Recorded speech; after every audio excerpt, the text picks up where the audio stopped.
Bueno, continuando con lo que venía exponiendo mi compañero Daniel Gómez, yo voy a hablar sobre el marco legal.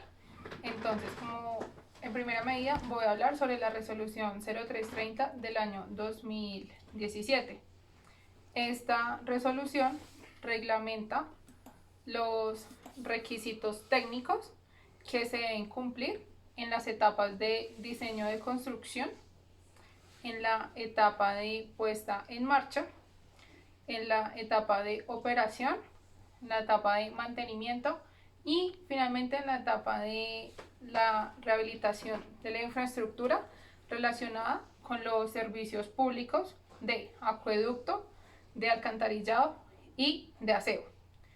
Ahora voy a proceder a hablar del decreto 1575 del año 2007, el cual este decreto establece el sistema para la protección y el debido control de la calidad del agua con el fin de monitorear, de prevenir y de controlar los riesgos para la salud humana, que estos finalmente son causados por su consumo, exceptuando el agua envasada.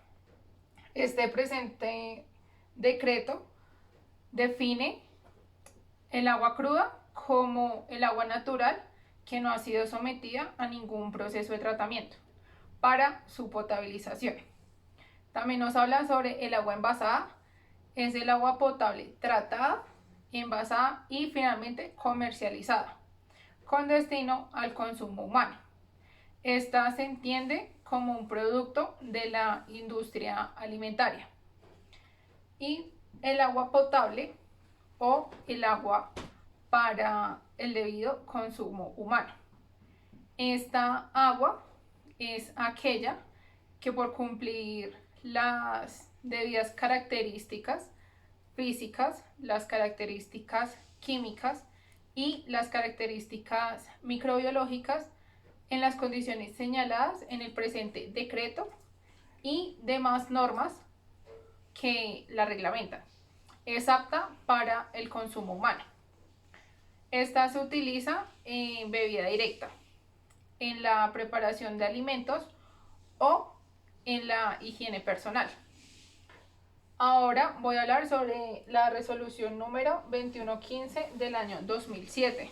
Esta se decretó el 22 de junio del año 2007 y por medio de esta se señalan las características, los instrumentos básicos y las frecuencias del sistema de control y vigilancia para la calidad del agua.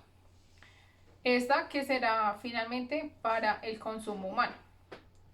Ahora voy a proceder a hablar sobre el plano de la planta. Entonces, en el plano de la planta comenzamos con la bocatoma, que es del río La San Juana, que se encuentra ubicado en el municipio de Biotá, en el departamento de Cundinamarca. Entonces, nuestro proyecto colinda con el río La San Juana, del cual les acabo de mencionar su ubicación, y posteriormente va al cuarto de la bocatoma de la turbina y el generador hidráulico.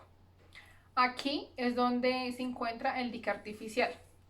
Seguimos con la red hidráulica, que son los tubos rojos, y con la red eléctrica, que son los tubos verdes. Entonces seguimos al centro de control y distribución, que es este. En este lugar es donde se pretende controlar todo el sistema y se encuentra toda la autonomía de nuestro proyecto. Luego del cuarto de control y distribución siguen los pasillos, que son las zonas grises, aquí delimitadas. Luego de esta sigue el banco de baterías, que es este de acá, y este es aquel que permite el movimiento y la funcionalidad del sistema, puesto que es donde llega toda la energía que vamos a utilizar.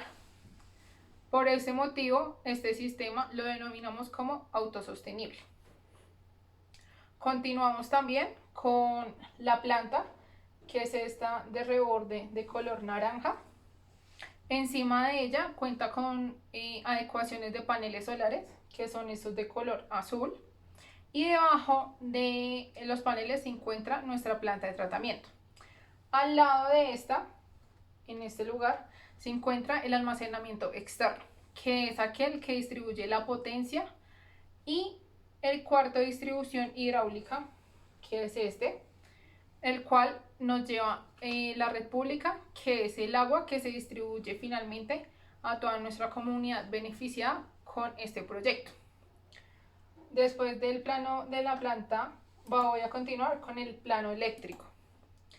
Entonces, con el plano eléctrico se encuentran dos sistemas de alimentación de energía para nuestro adecuado sistema.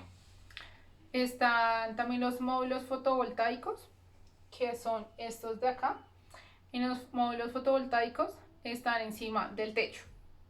También tenemos un generador hidráulico y tenemos un regulador, que es este de color negro. Entonces, con el regulador, este viene de corriente continua y lo vamos a transformar a corriente alterna. Y este es el lugar donde se realiza esa transformación. También contamos con un inversor, que es este de color azul, y con este blanco, que es el cuarto de control y distribución, que es de donde se va a manejar toda la parte de la energía y las redes. Y finalmente el plano de la turbina hidráulica es el montaje de la turbina que vamos a utilizar. Esta va a ser la alimentación del dique artificial del que les mencioné en el anterior plano. Y en este lugar es donde se genera la energía y el agua que continúa para el proceso de purificación. Este lugar contiene una bocatoma, que es la que nos absorbe el agua que vamos a utilizar para realizarle el proceso de purificación, y tiene otra que es donde va el agua para reserva cuando el sistema no alcanza a recibir la cantidad suficiente. Entonces, llegado en ese caso, se realiza la debida expulsión del agua para que continúe su tránsito por el río, ya que esa cantidad pues no nos sirve para llevar a cabo nuestro proceso de tratamiento. A continuación voy a hablar de la planta de tratamiento. En la planta de tratamiento encontramos 6 procesos, que son los que finalmente se denominan como potabilización del agua.